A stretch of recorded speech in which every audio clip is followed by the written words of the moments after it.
going on, everybody? Welcome back to week 11 of the Early Morning PJ podcast. I'd like to welcome back Jason Weaver, as he was not with us last week, unfortunately. So welcome back, Jason. What's up, guys? So without further ado, obviously, as you guys know, this is the last podcast before the NFL draft. The draft will be starting Thursday, Friday, Saturday, and I think that's it. I think there's 3 days. Sunday. First round, I think, is Thursday. Then second and third, Friday, and then 4, 5, 6, 7 are Saturday. No, I think the fourth might be on Friday too, but I don't know. I'm not sure. So, anyways, just kick things off. We're gonna finish Jacob's mock draft. We're gonna go finish the second round of that, and then we're going to get into some, Major League Baseball talk along with some NBA talk as the playoff push for the NBA is starting to heat up. And then the Major League Baseball season, obviously things are kind of in full swing now. I know a lot of the teams, like the Phillies have had to play 20-some games now in just as many days. So we'll get into some Major League Baseball talk as their season's starting to heat up. And then we'll get into some Trinity, Trinity Overlook sports-wise. We'll get into some announcements about announcements about shirts, stickers that might be on the way. Jason knows more than us when it comes to that kind of stuff, so we'll get into that as well. And we'll kind of give you guys an update on the CV cheerleading squad. Let's go! That is now in Orlando, Florida, competing in nationals. Yeah, shout out Emma. Yeah, shout out my sister, Emma Warner. Shout out Emma, yes, sir. She is on that team. She's down there right now competing. Today is Sunday, April 25th, and they actually are competing at 7:30 tonight. So good luck to them. But we'll talk about that a little later. So without further ado, let's get into this mock draft. All right, with pick number 33, setting off the second round, you have the Jaguars taking Pat Freiermuth, tight end out of Penn State. Yeah, Penn State fans will like this one. Yeah. But, I mean, you drafted Trevor Lawrence in the first round, get him a weapon. See some comparisons with Gronk to Freiermuth. Not exactly that high on him, but I think he could be a pretty good tight end. I agree. I haven't gotten the chance to really see Freiermuth in the regular season. Wait, say that again?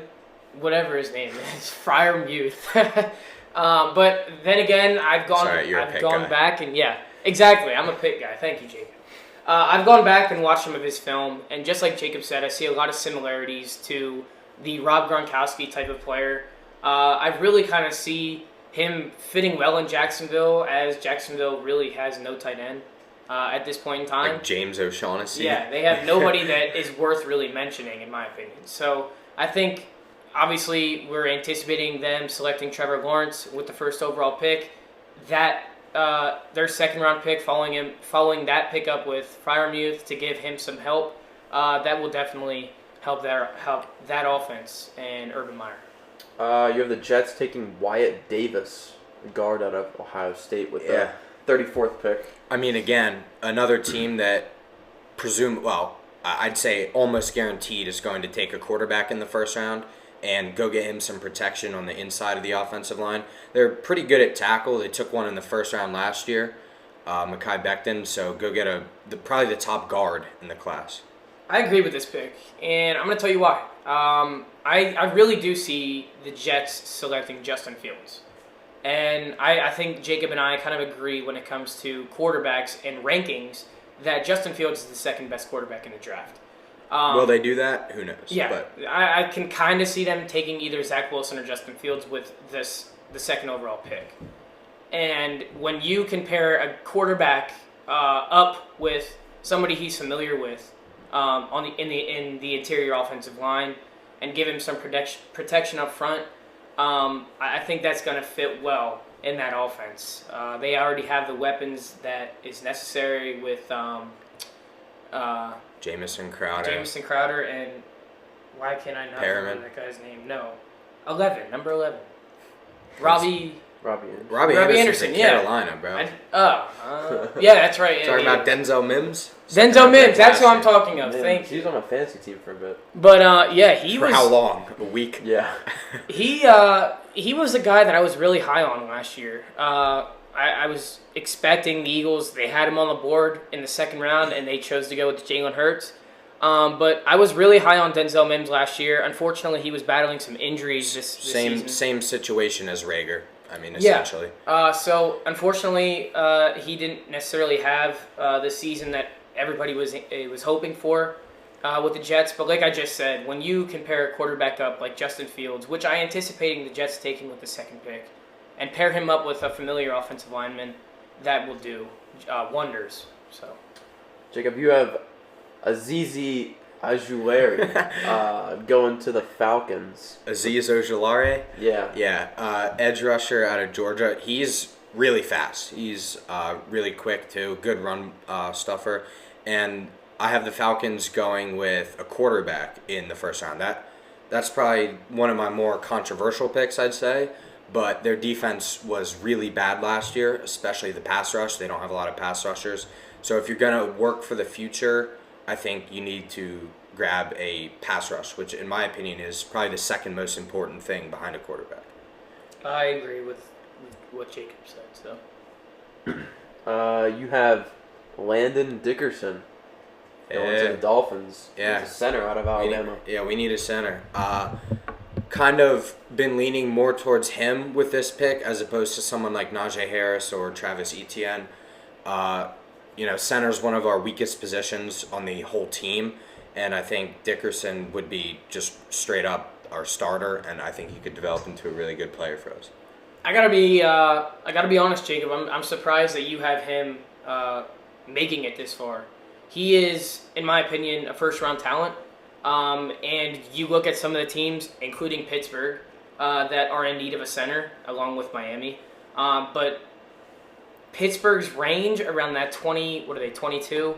Yeah, I think 20 24. Yeah, whatever that range is, that's kind of where I see Dickerson landing. So I'm surprised that you have him making it this far, making it into the second round. However, I do agree with what you said about Miami needing a center. This is probably, in my opinion, one of the best offensive linemen in the draft. Definitely the best center in the draft. So, I like this pick from Miami. Jacob, you have the Eagles taking Nick Bolton, linebacker out of Missouri with the 37th pick. Yeah, I mean, he's a big linebacker, and he can cover, and not exactly high on a lot of Eagles linebackers right now. So, fills a pretty big need. He has good upside. Peyton, SEC player. Peyton, I'll let you fire away with this. No, I like this pick. I'm not really familiar with the name. However, we do need a linebacker. I really like the linebacker from North Carolina. Surratt. Yeah, Surratt. I'm really high on him. I've watched some film on him. I really like his speed and his ability to kind of, he has a knack for the ball. So I like that. I like the pick position-wise, but we'll see. I think the Eagles, we can all agree, could go anywhere in the draft. Yeah. So. You have the Bengals taking Rondale Moore, wide receiver out of Purdue. Yeah, more help for Burrow. When you look at the Bengals receivers, they're mostly big receivers who can go up and get the ball, but they're not necessarily like after the catch like speed guys. Rondale Moore is, I think, 5'8", but he is electric with the ball in his hands, and he works really well out of the slot. And I think him plus Penei Sewell would go a long way for helping Burrow in his development. I agree with this pick. Just like Jacob said, more help for Burrow, more help for that offense in general. I'm really looking forward to what Burrow can do this year after suffering that ACL tear. So we'll see what their plans are, what's in the cards for them when it comes to helping him. But I like this pick for them. With the 39th pick, you have the Panthers taking Asante Samuel Jr., cornerback out of Florida State. Most people, especially Eagles fans, know his dad. And as much as it pains me to put a Florida State player high in the draft, he's a really good player. Strong, physical, tall. He has a nose for the ball. And Carolina doesn't really have too much at corner outside of Dante Jackson. So And go Rasul Douglas. exactly. Go help your secondary. I really like this pick. I'm really, really high on Asante Samuel Jr. Eagles could be in the play for him too. Yeah, not just for his name. Obviously, Asante Samuel is probably going to end up in the Eagles Hall of Fame at least, maybe even in the Hall of Fame in general. Asante Samuel Jr. is just like Jacob said, big physical guy. All these corners are. Knack for the ball, yeah. And he is coming from Florida State. He was playing up against in that ACC where you have some of these big receivers that he had to guard up against. He's really probably one of the more experienced corners in the draft.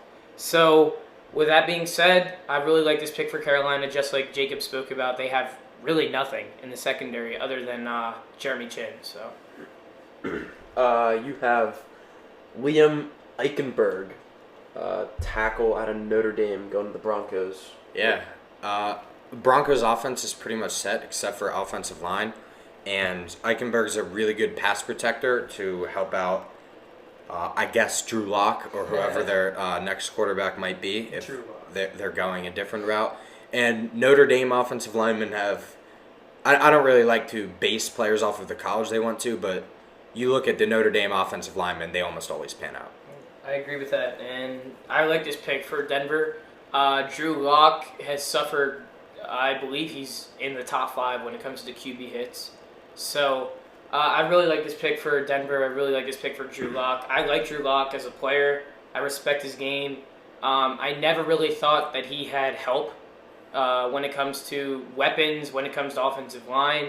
So this is their time to really change that. This is their time to go out and help him. This is his prove it year. Yeah, this is his prove it year, just like Jacob said.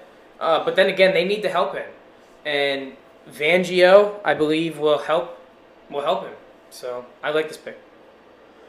You have Javon Holland going to the Lions with the 41st pick. Yeah, I mean, the Lions can go kind of anywhere. Javon Holland is... he's not really limited to position. He's just a defensive back playmaker. He can play corner, safety, some slot corner. He played all around at Oregon, and the Lions really need help in the secondary. So wherever they choose to line him up, I think he can excel for them. I don't know much about this particular player. However, I do know that the Detroit Lions are in need of secondary help, so I like this pick for them. You have Joseph Osai.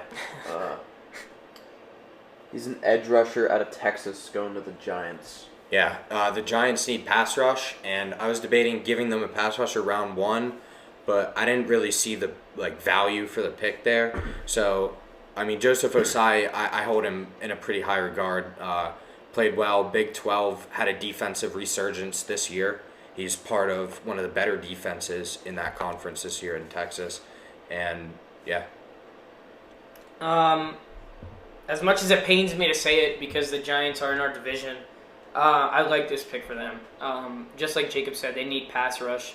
Leonard Williams can't do it all, so I like this pick for them. However, I would like to see a Pitt guy being taken here pretty soon.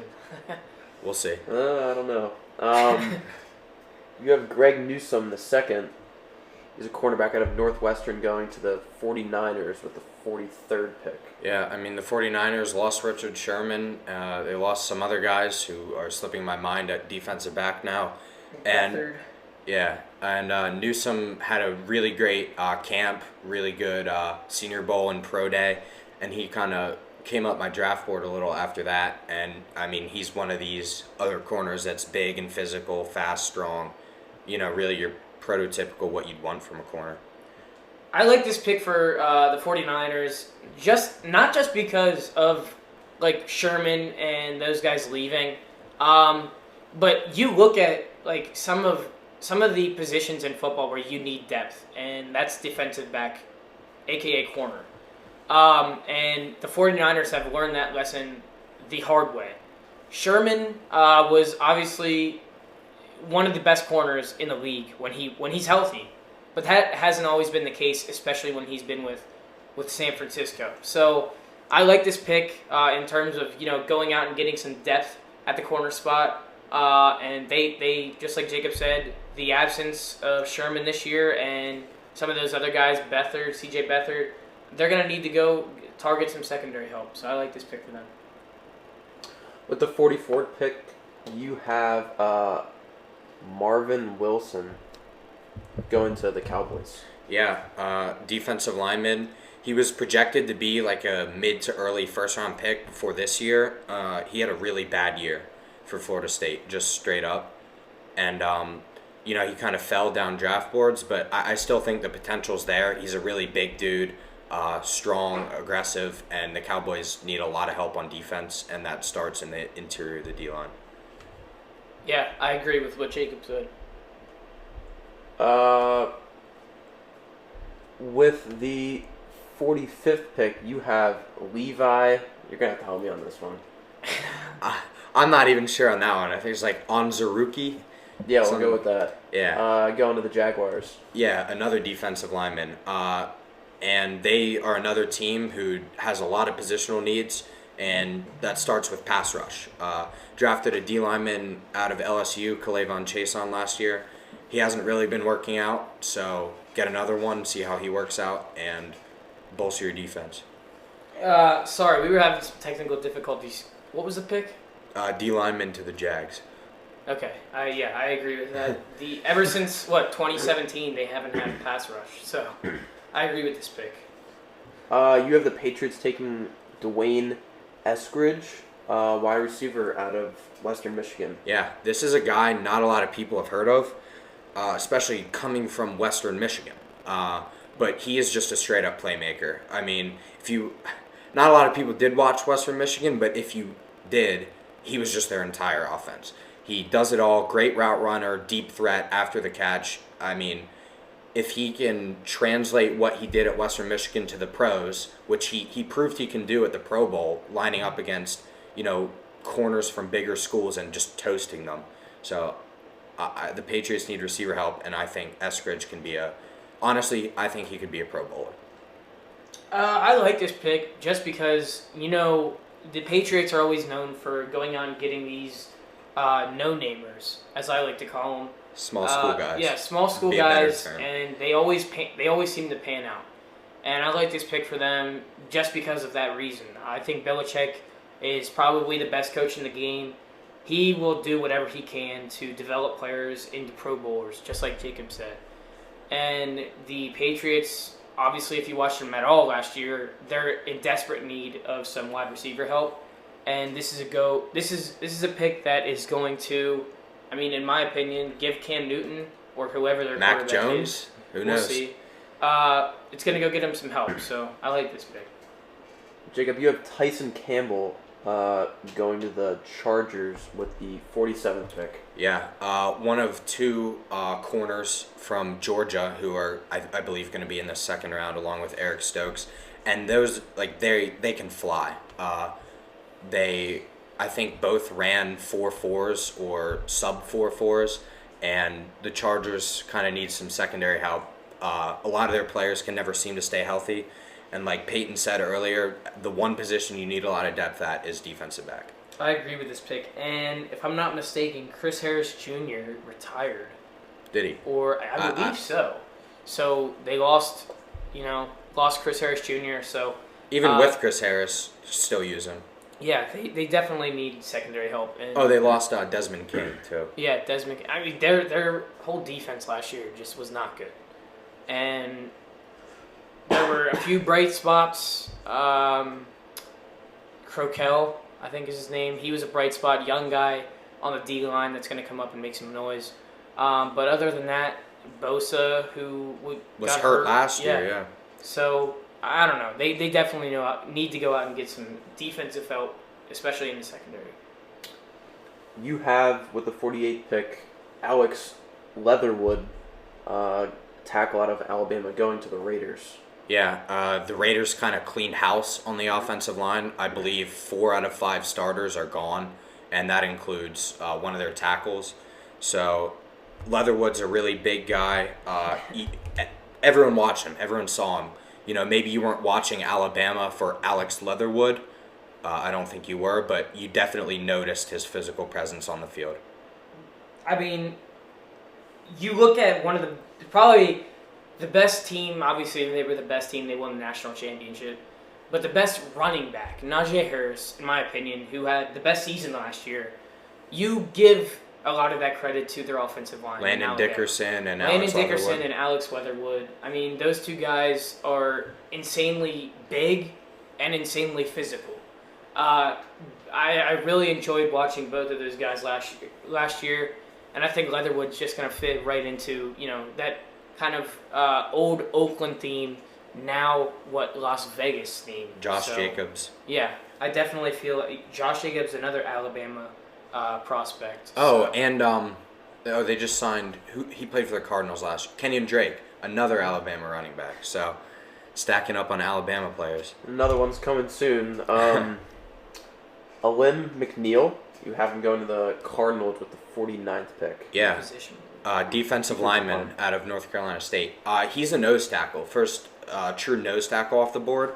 But when you think of a nose tackle, you think of a run stopper. But really what he does is he gets a pass rush, one-on-one with the center, and he beats centers in the pass game.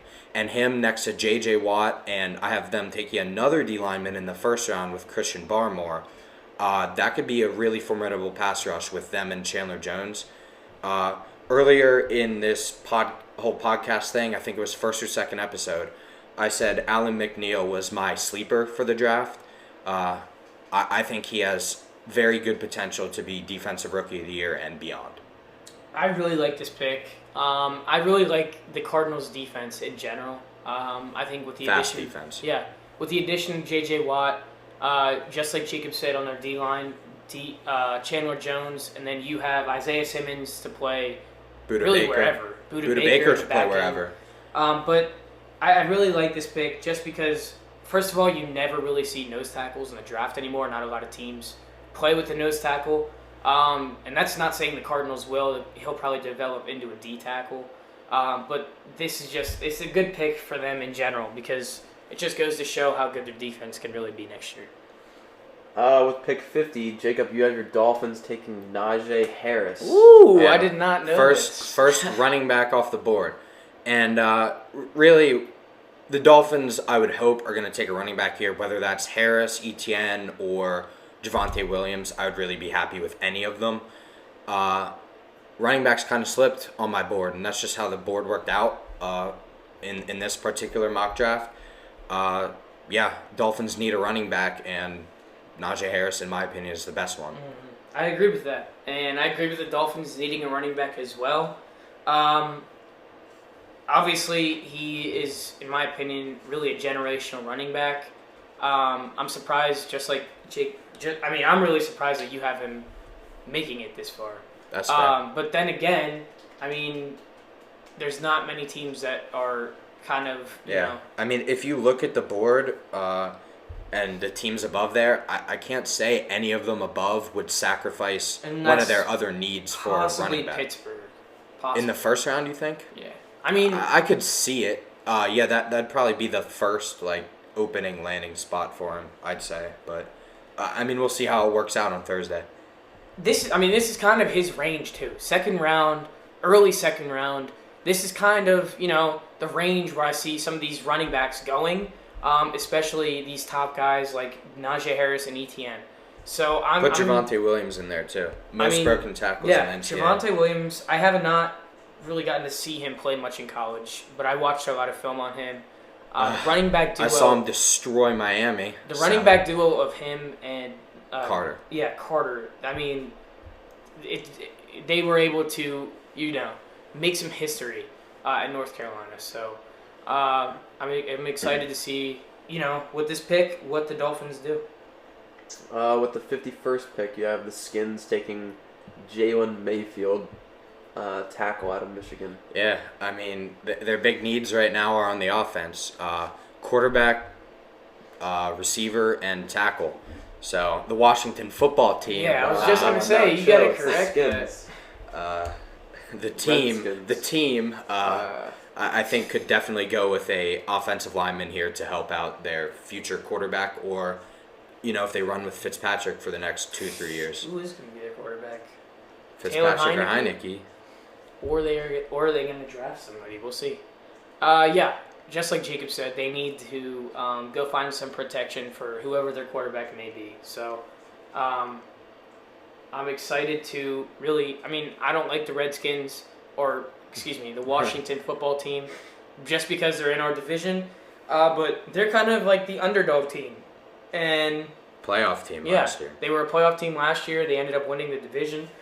So, I mean, they're definitely not a team that can be slept on. So I'm excited to see where they go with this pick. You have the Bears taking Darius Washington with the 52nd pick. Yeah, another one of these safety corner hybrids. They just lost Kyle Fuller. They straight up cut him, and he was a really valuable piece in their secondary for them last year. And I think you go out and get a replacement for him. Washington, I think, gave up single-digit catches last year at Washington. So, I mean, he's a baller.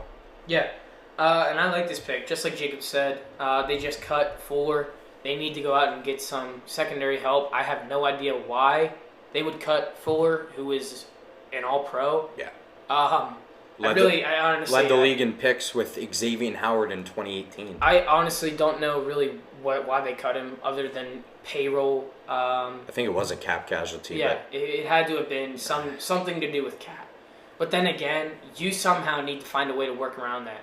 They were able to find a way to keep Allen Robinson. So you just gotta, in my opinion, keep those kind of guys. Defense wins championships, if we're being realistic. Offense sells tickets, defense wins championships. I know that's the old corny saying, but that's really how it plays out in the end. So I'm surprised they let Fuller go, but then again, they can go out and immediately better themselves if they were to make this pick with this corner. Jacob, you have Brady Christensen going to the Titans, pick 53. Yeah, big offensive tackle. I believe he's 6'7", 6'8". Blocked for Zach Wilson this year, and he's another one of those guys that he could play left tackle or right tackle. And the Titans took an offensive tackle last year in the first round, Isaiah Wilson, who was promptly cut for off-the-field issues, then cut again by the Dolphins for off-the-field issues again. So hopefully this one will pan out. Yeah, I agree with this pick. Jacob, you have Ronnie Perkins going to the Colts with the 54th pick. Yeah, edge rusher out of Oklahoma, I believe. And, he I think, was one of the best defensive ends in the nation in both the run and the pass. Only issue is he didn't go against any, great offensive tackles, but I think he could make it work, especially on a team with the Colts that really needs pass rush. I agree with this pick position-wise. I'm just kind of surprised that we haven't seen Patrick Jones go off the board yet. But I'm a biased Pitt fan, as you guys know, obviously. But it's Patrick Jones could go here. It would not be exactly. It would not. And however this is you kind have of your the rankings. range. This is kind of the range that I really see some of these edge rushers, DNs going off the board. And in my opinion, Patrick Jones probably the second or third best pass rusher in the draft. I don't know about that, but I think he could definitely. If he was the pick there, that would be a good pick. So. Yeah, and I just want to correct myself. Chris Harris did not retire. Okay. fact I check. do not know why I thought he did. With the 55th pick, you have Travis Etienne going to the Steelers. There we go. This one's a little bit obvious. Steelers just lost James Conner. They've been rumored to take a running back in the first round. I don't know about that one, but I think there will be a good running back for them in the second round. This is a good pick. Etienne is the second best running back in the draft, behind Najee Harris. And, I mean, this is really... this would make the Steelers better. They don't have a running back now, obviously, with... obviously with Connor headed to Arizona. But Excuse us. yeah, this would make them better because this would mean that they wouldn't reach for a running back in the first round. And I think if they were able to make a first round pick that would help out Ben or I forget who you had them taking in the first round. Offensive lineman, tackle, yeah, I believe. Exactly, and that would help out Ben because they're without Villanueva now. They're without Pouncey, who retired. So either one of those vacancies would help, filling either one of them. And then going out and getting the second best running back in the draft in the second round, I mean, you're not reaching. You're, really making a better decision because you're not going to be reaching for a running back in the first round. However, I would not be surprised if they went another route and gave Benny Snell an opportunity to start this year. So, yeah. Payne, this one's for you.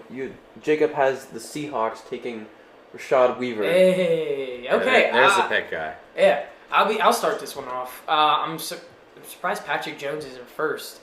But Rashad Weaver and Patrick Jones, in my opinion, are really the same player. Really physical. They are oddly similar. Yeah. Very, very physical guys. Big guys very for their quick, position. Very quick hands. Get off the ball really fast. So I really like this pick, not just because I'm a Pitt fan, but for the Seahawks in general. They really need a pass rush. They haven't had a big name pass rusher since Jadeveon Clowney. Frank Clark. Jadeveon Clowney was there last year, 2 years ago, and he only played 10 games with them. Over 2 years because he was always hurt. So and always not as good as his name says. Yeah. But with the 57th pick, you have the Rams taking Zaven Collins, linebacker out of Tulsa. Yeah, he is a 270-pound thumper of a linebacker. He is fast and better in coverage than his size would tell you, but he weighs the same as some defensive linemen. He's really a downhill run stopper, and the Rams don't have too many great linebackers on their team, and I think this would help them in a lot of ways in one of the best offensive divisions in football. Yeah, I agree with this pick, and there's really not much to it. And before we go anywhere else, speaking of Jadeveon Clowney, I don't know if he broke the news, but he did sign with the Cleveland Browns. Yeah. I believe that was 2 weeks ago, so... Two number one overall picks at your defensive ends. Yeah, that was kind of off topic, but just wanted to let the people know. If they didn't know already. Yeah. Jacob, you have the Ravens taking Amon-Ra Brown with the 58th pick. He's a wide receiver out of USC. Yeah, Amon-Ra St. Brown. You might know his older brother, Equanimous St. Brown, who plays for the Packers. Yeah, I've heard of him. Or he has a little brother. I'm not exactly remembering his name, but they were all 5-star prospects coming out of high school. Went to USC. Amon-Ra St. Brown, I believe, had 4 touchdowns in their bowl game. Another one of these physical receivers that'll go up and get the ball, and I think it's a good fit. Yeah, I definitely agree. Jacob, you have Joe Tyron going to the Browns with the 59th pick. Yeah, Joe Tryon is a guy who he's kind of a boomer bust, and this was before the Clowney signing, but even still, I think this could be a good pick because I'm not exactly so high on Clowney, and it was a 1-year deal anyways. So Tryon's kind of a boomer bust guy. He has really good. The pass rush moves that he's good at, he's really good at, but he's kind of limited in what he does. So I think if he can develop in the same way that, obviously he's not Myles Garrett, but, kind of that trajectory with that Browns coaching staff, I think he could be good for them. I agree with this pick, and just like Jacob said, boomer bust guy who can, really give you depth, because I think we can all agree Clowney probably isn't going to make it through a full 17-game season. I think even by the end of the year, if he pans out like his ceiling says, I think he's starting over Clowney. Oof, I don't know. I'm not. Okay, I don't like Clowney. I like him, but I do not. Clowney is good, right? But he is never healthy, and he tends to I don't know how to put this in like good Not words, get but, sacks. like he seems to produce. He's just like a hothead who I remember when I was younger, I was watching the Michigan South Carolina game. and We he all- like blew the we've all guy's seen helmet it. off. I was Yeah. watching that live. That's- I was Yeah. freaking out. when It I was saw that. he's just a really physical guy who can produce when his head's in the game and he's not hurt. And that's not always the case. I will be absolutely like shocked if Jadeveon Clowney plays double-digit games this I'll year. be shocked if he gets more than 4 or 5 sacks. I mean, I don't know. I feel like He's always I been don't a think good that run guy's going to stopper. start over him, but I mean, kind of like pairing Jadeveon Clowney up with Myles Garrett and then throwing in this guy. We'll see. That sets up for a pretty good pass rush. With the 60th pick, you have the Saints taking Eric Stokes, cornerback out of Georgia. Yeah, second Georgia corner in the second round. As I said, with his teammate Tyson Campbell, they can both fly. They're really fast guys. And the Saints kind of lost some depth at corner, losing Janoris Jenkins and other guys, how they had to get down below the salary cap line.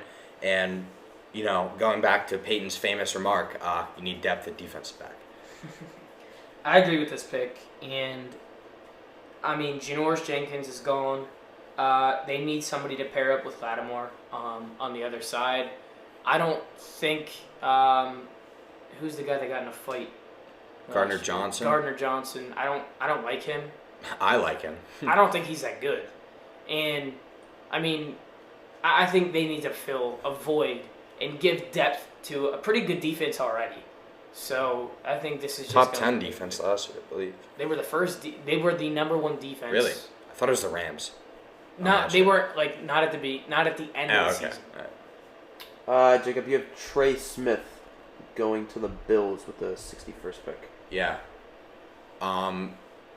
Really, last year, what you saw against the Chiefs was a lack of protection for Mahomes. for Josh Allen, and You that- say the that Chiefs came- or the Bills? the Bills the against the Bills. Chiefs Oh. in the Oh, AFC Championship. I thought we were talking. Okay. Chris Jones kind of ended their Super Bowl hopes single-handedly.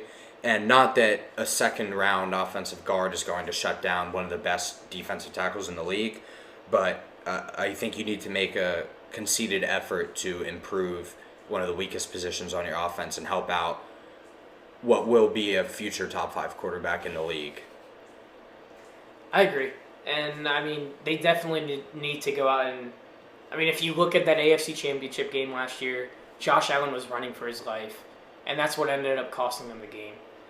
So I agree with this pick. They need to go out and find offensive line help if they ever want to overcome the Chiefs. You have the Packers taking Jamin Davis, linebacker out of Kentucky. Yeah, he can fly. I don't know if he ran a 4.4. I think he was in that range, but he plays like it. And he had a really good Senior Bowl, and the Packers really don't have a lot of linebacker help. So They have no linebackers, in my opinion. They need to go out and get one. Chris Barnes is all right, but other than that, I think they made a huge mistake when they let go of the guy that's now with the Giants, Blake Martinez. Blake Martinez. With the 63rd pick, you have Jackson Carman going to the Chiefs. This was before this. If I could redo this now, I made this like a couple weeks ago. This wouldn't necessarily be the pick because they just went out and traded for Orlando Brown. But Carmen's still a good player. He's a tackle out of Clemson. Yeah. Keep saying this. Big offensive lineman, strong, physical. He's an anchor in pass protection. But not really the Chiefs need anymore, but still a good player. Yeah, we haven't talked about the Orlando Brown trade yet. Yeah. But obviously that's kind of a blockbuster trade considering Orlando Brown and how good of a player he really is. So I like the trade for the Chiefs. I think, in my opinion, with the picks that were involved, the Ravens kind of benefited as well. But there's no really getting around how good Orlando Brown is. So just like Jacob said, I mean, they're still going to need to go out and get depth at the position. So I mean, This I might guess this might be a receiver with the knowledge that. The Chiefs need I mean, who's the Chiefs' number 2 receiver when you think about it? McCole Hardman. Is that good enough? I mean, he would be the number 1 receiver on a lot of McCole Hardman teams. And Byron Pringle as your other 2 receivers opposite Hill. They lost Sammy Watkins now. This could be a receiver. To wrap up the second round, Jacob, you have the Bucks taking Walker Little out of Stanford. Yeah, offensive tackle. The issue with him is he hasn't played too many games. He tore his ACL last year and opted out this year. Raw, physical guy, strong. He has all the tools to be a great offensive tackle, but we'll see with the injury concerns if he can put it all together. I like this pick for the Bucks. I really like him playing alongside or playing opposite of Tristan Wirfs. And that offensive line, they gave Tom Brady all the time in the world last year to throw. And, I mean, just adding more, offensive line help, that's just – I don't think the Bucks – I honestly feel like the Bucks have a really, really good chance of back-to-back Super Bowl wins. And as we wrap up this mock draft, I just want to say that even though we're talking about all these prospects in a positive light, the reality is not all 64 of them are even going to be in the league like 2 years from now. That's just the nature of the draft. Some players work out, some players don't. And that's the unfortunate reality of the NFL. But, us raving about these prospects, we'll see what the future holds. Yeah. Little disclaimer there. Just like Jacob said, they might not all plan out. But then again, I think I'm speaking for all 3 of us. We hope all of them work out. But and that's just we're not all really, really excited for Thursday. This is kind of what we've been talking about since week 1. Since March Madness. Yeah. So even we started. We started with Jacob's first original mock draft. So this is kind of what we've been looking forward to for 11 weeks now since we started this podcast. So we're hoping that you guys kind of tune in with us Thursday, Friday, and Saturday, and obviously next Sunday we'll be kind of reacting to what happened. So stay tuned. Next week should be exciting. Yeah, next week will be a really good episode. Stay tuned. If you haven't heard about Anchor yet, it's the easiest way to make a podcast. Let me explain. It's free and there's no charge.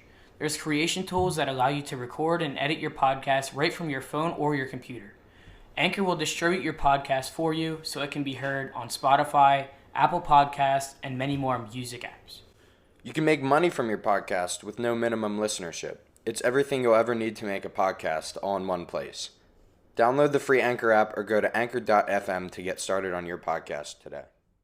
Okay, so that wraps up our NFL portion for this week. Obviously, just like we've mentioned quite a few times, the draft is this week on Thursday, Friday, and Saturday. So we're now going to get into some NBA talk. Jacob, I kind of want to get your thoughts on, the Heat and the week they've had. Bam Adebayo dunked on Nikola Vucevic's head. That's all I know. But the Heat are kind of being the Heat right now. I think we're still in 7th place, 2.5 games out of 4, the 4th seed. We're rolling along. I'm a bit nervous, but once we get Oladipo back and players start hitting their shots, I think we'll be good. Well, Oladipo's out indefinitely. Speaking of injuries, obviously the news broke today. If you guys haven't known, Kevin Durant is going to be returning to the Brooklyn Nets lineup today as they take on the Suns. That game is actually happening right now. That's a good game. The Suns are up 65-64, 1-point lead. The third quarter just started, so let's see. Let's check the stat line on that. But as you guys know, I'm not so high on the Nets, only because I don't think that all 3 of those guys are ever going to be healthy at the same time. However, I could be proven wrong by that. I expect them to be somewhat healthy going into the playoffs. I expect all 3 of those guys to be healthy. Then again, just like I said a lot of times before, any one of those three guys can get hurt at any minute in a game. So. And then any two of them can lead them to a pretty easy victory. Yeah. So actually, Kevin Durant came off the bench today, surprisingly. Probably load management. Yeah, load management. He's only played 11 minutes of 25 minutes, 25 minutes. So he has 9 points. He's shooting 4 for 9 from the field, and he has 2 rebounds, 4 assists. Kyrie Irving, 27 points in 20 minutes, shooting 7 of 8 from the field, 4 for 4 from the 3-point line, and he has 4 rebounds with 5 assists. So obviously, Kyrie is just on a wrath, if you will, right now. I mean, it seems like every single game that they play, he's putting up a crazy stat line, almost 30 points. So, I don't know. Kyrie has really carried them through a majority of the season just because Kevin Durant and James Harden have been hurt. The Brooklyn Nets are now a game ahead of the Philadelphia 76ers for first place in the Eastern Conference. Obviously, as you guys know, I'm a Sixers fan. But then again, the Sixers have played this last week and a half without Ben Simmons, Tobias Harris, and Joel Embiid, who sat out last night. So they haven't played a game with their starting 5 in about 2-3 weeks. With their starting 5 being Danny Green, Seth Curry, Joel Embiid, Tobias Harris, and Ben Simmons. I just also want to speak about George Hill, who has been, in my opinion, I understand that he's coming off an injury, a really load management kind of player. He had some issues with his thumb, believe it or not, and he was actually sidelined for quite a few months. And when he arrived in Philadelphia, he had sat out about 3 weeks before returning to the lineup. This past week and a half, he's been playing. He actually got to start this past week because of the absences of Ben Simmons, Tobias Harris. So, but he has not played well. I understand that he's kind of a defensive 3-and-D. Yeah, defensive player, really a role player to kind of, pass. If you pass the ball to Ben or Tobias or Embiid, but I mean, some of the numbers he's put up are kind of disappointing. So I don't know. He's also there for the younger guards. You wouldn't Maxey. Yeah. You wouldn't be the only one disappointed with your trade deadline acquisitions. So we'll just say that. Oladipo, Nemanja Bjelica, Dwayne Dedman. I mean, there's a lot of guys. Can't say any of them have done too much. There's a lot of guys right now that are hurt in the NBA that I'm really hoping to see in the playoffs. Obviously, there's guys that are out long term. Oladipo being one of them, who's out indefinitely. LeBron James, who continues. Well, we spoke about Jamal Murray a couple weeks ago, tearing his ACL. He's out for the rest of the season. But LaMelo's coming back. Yeah, I hope so. I would love to see LaMelo come back. Jaren Jackson Jr. He's back. Okay. Wait, wasn't he out for the entire season? I don't even know who Jaren Jackson Jr. is. Forward for the Grizzlies? The Grizzlies suck. Triple J. I think he's the fourth. They're just not good. I don't really pay attention to those kind of teams, good. bro. Okay, well, he's back, so good for them. How about the Knicks? Oh my gosh, the Knicks. Yippee. What do you mean? How about them? They're the same old Knicks. They're going to finish 500. Julius Randle is... How many wins? Julius how many Randle wins straight have they had? 9? Yeah, they're on 5. Okay, they're on a 9-game win streak. Or, what'd you say, 5 or 9? By the way, Julius Randle is probably not going to make an All-NBA team, but he's really in that conversation. I don't. The forwards are so stacked. You don't think he will... What do you mean? End up as an MVP candidate? No, as All-NBA. All-NBA. Oh yeah. He's in that range, but there's so many forwards. But he is that type of player. Is the point I'm trying to make? Yeah. And he can be a legit franchise cornerstone for them. So the Knicks are they 4th in the East? Yeah, they've won 9 in a row. They're 4th in the East. Yes. And so I'll just go over the standings right now. The Nets first place, a game ahead of the Sixers, who are in second. The Bucks in third. Knicks in fourth. Hawks in fifth. Celtics in sixth. Heat in seventh.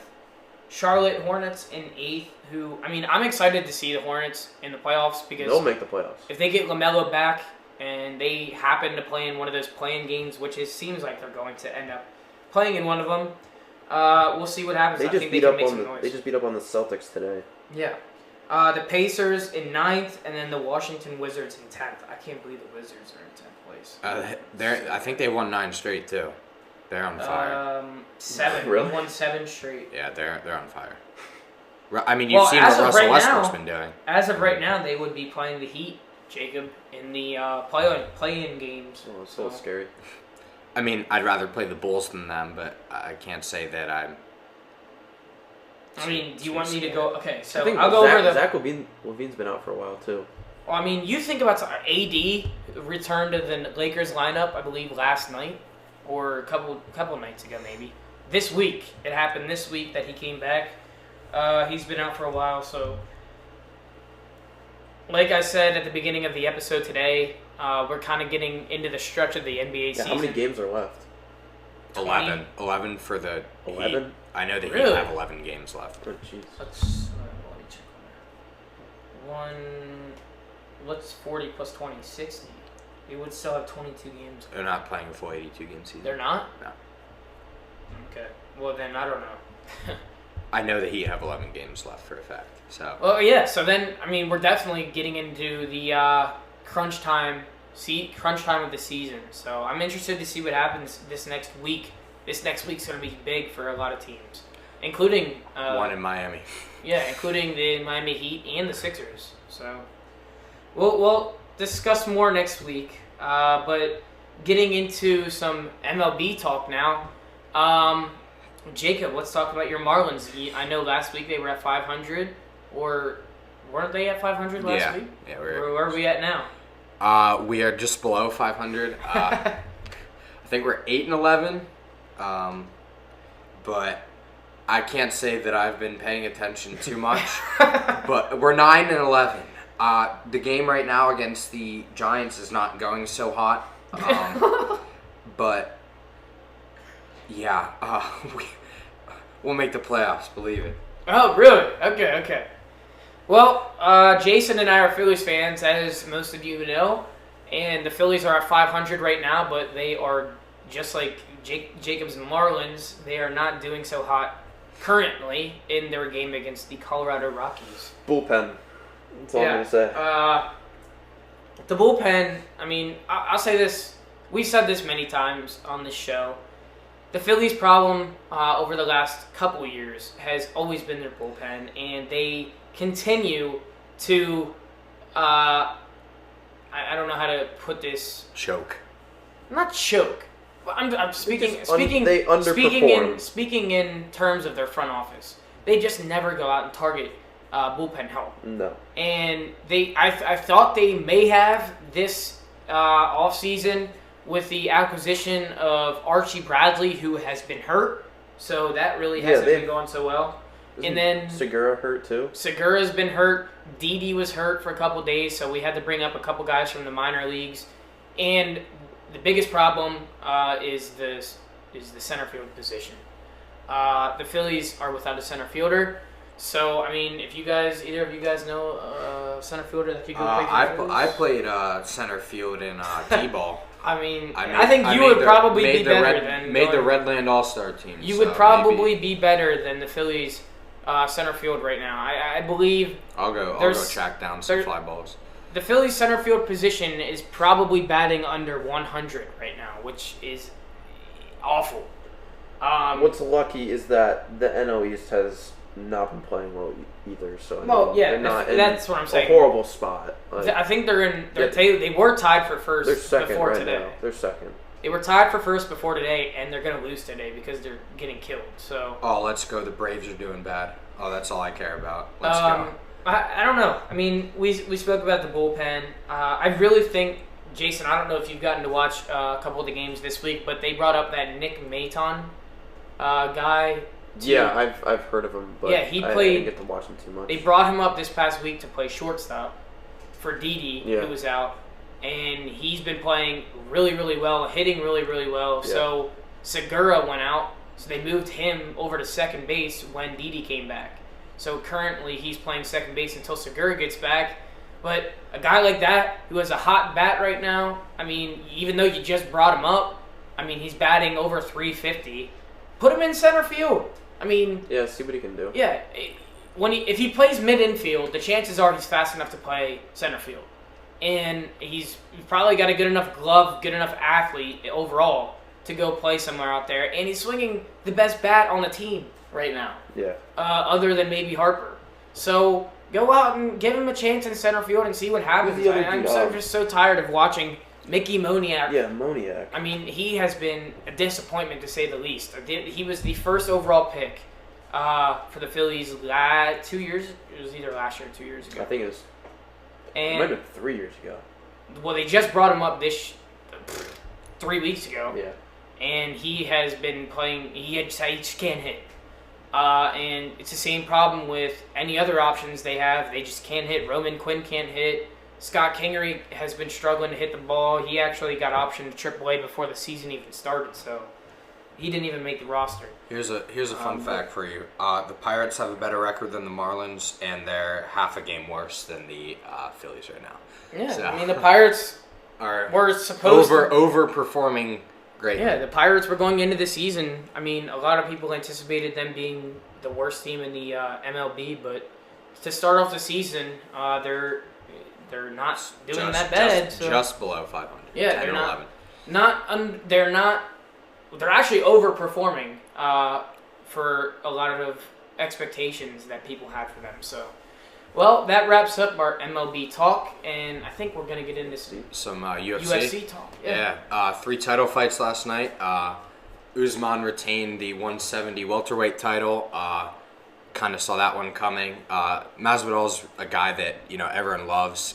Started as a street fighter in Miami, in some like underground leagues. But really, when you look at it, the technical refinement of Usman, I mean, he just made his case for being one of the greatest welterweights of all time, and being one of the best guys pound for pound on that UFC roster. And that was a nasty knock. Yeah, I didn't get the chance to watch the fight. I don't tend Yeah, to. I didn't either. I don't tend to, buy pay-per-view fights I unless it's got like, it by other means, but unless it's like McGregor or something like that.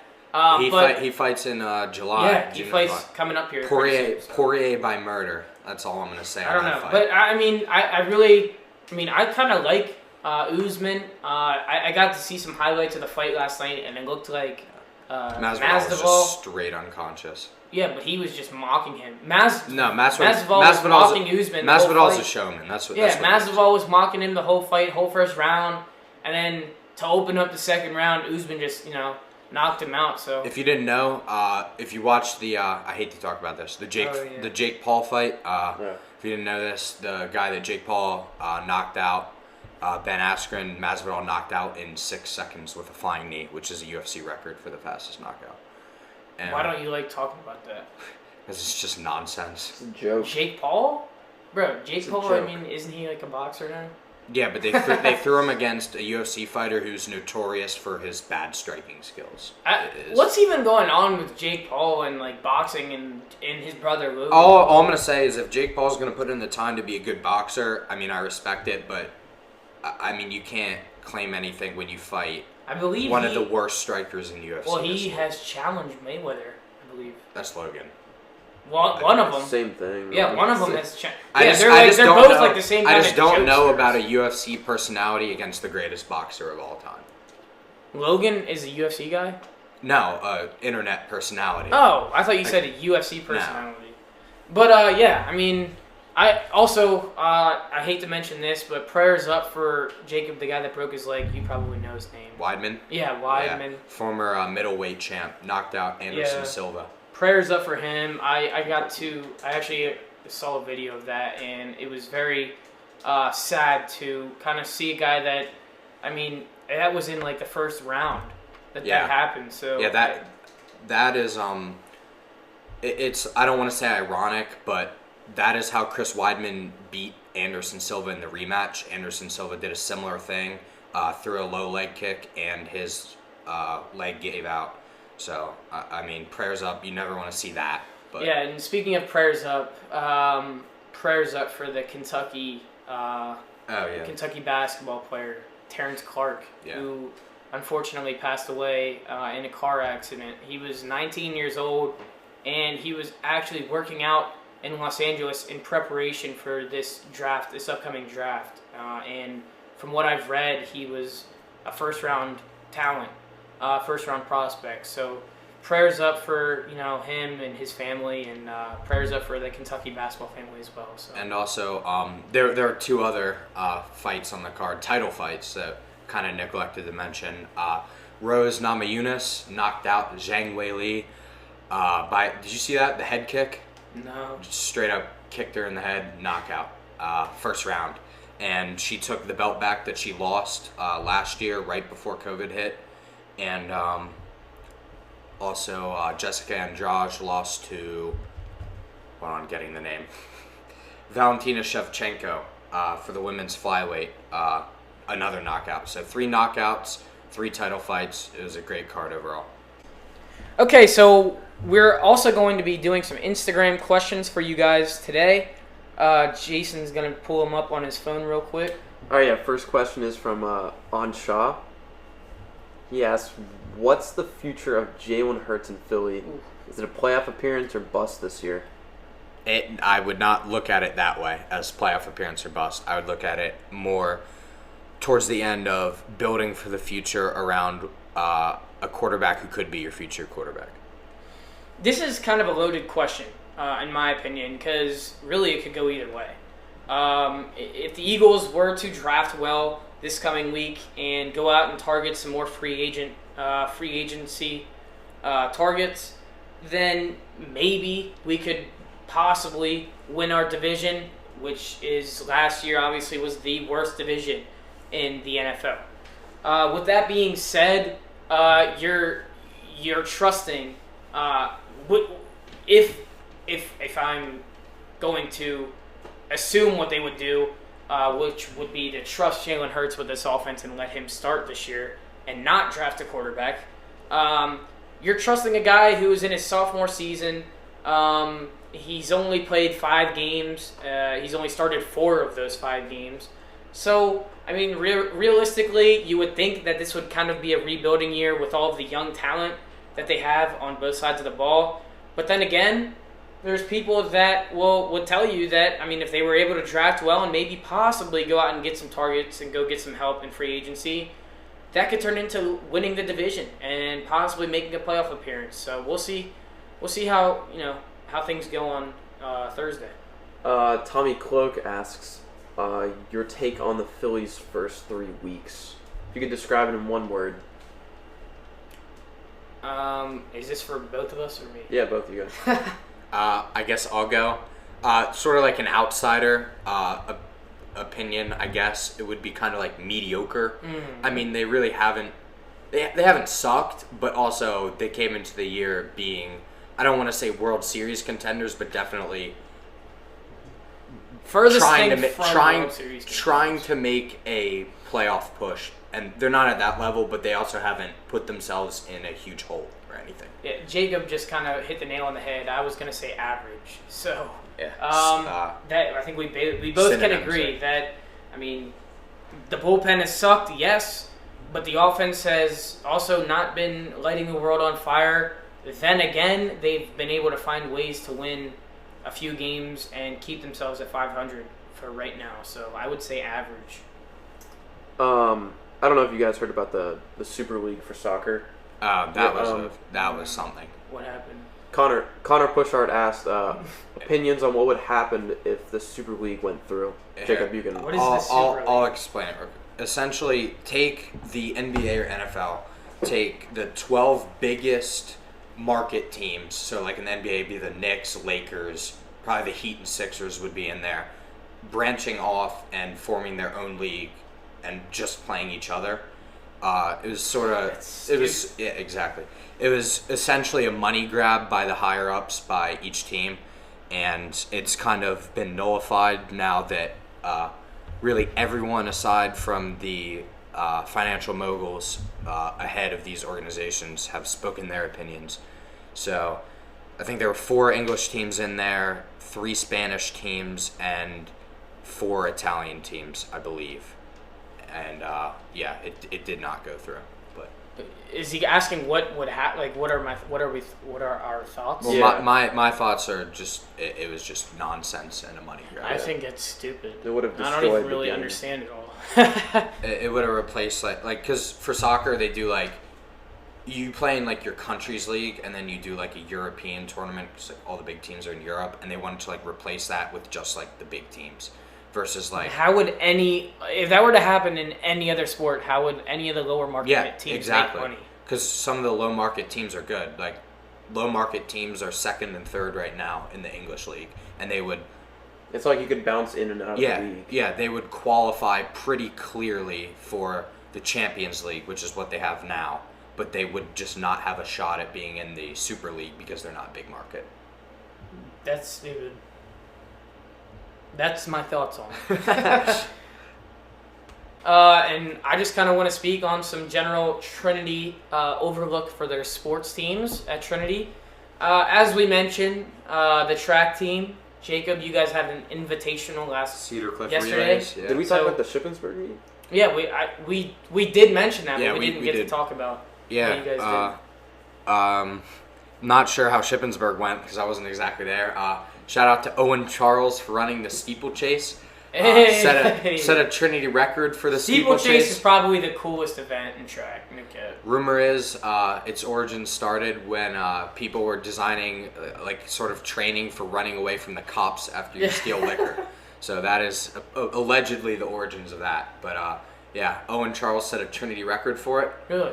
partially because it's the first time anyone's ever run it. I thought you but, were in that Shippensburg. Nah, I didn't go to Ship. But I thought you did last week. nah. But yeah, Cedar Cliff Relays was fun this week. I took part in another record-setting race, the short medley relay, mostly because it's the first time we've run that. But yeah, it was a fun time, and a lot of guys PR'd at both Shippensburg and at Cedar Cliff.